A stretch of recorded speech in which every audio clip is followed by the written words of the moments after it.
ഇരുളിൽ അലയും നരരെ തേടി തരയിൽ വന്നവനേ,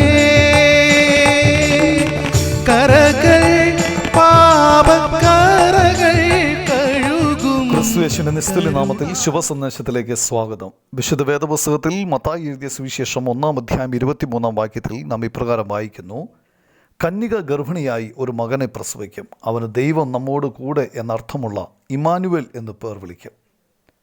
ദൈവം നിലത്തെ പൊടി കൊണ്ട് ആദാമിനെ നിർമ്മിച്ചിട്ട് അവൻ്റെ മൂക്കിൽ ജീവശ്വാസമുതി. ആദം ജീവനുള്ള ദേഹിയായി തീർന്നു.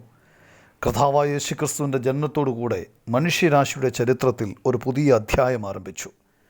ആദം ദൈവകൽപ്പന ലംഘിച്ചപ്പോൾ ആ ഏക മനുഷ്യനുടെ പാപം ലോകത്തിലേക്ക് വന്നു. പാപത്തിലൂടെ മരണം വന്നു. അങ്ങനെ എല്ലാവരും പാപം ചെയ്തതിനാൽ മരണം എല്ലാ മനുഷ്യരിലും വ്യാപരിച്ചു. പാപം മനുഷ്യനെ പരിശുദ്ധനായ ദൈവത്തിൽ നിന്ന് വേർപെടുത്തിയിരിക്കുന്നു.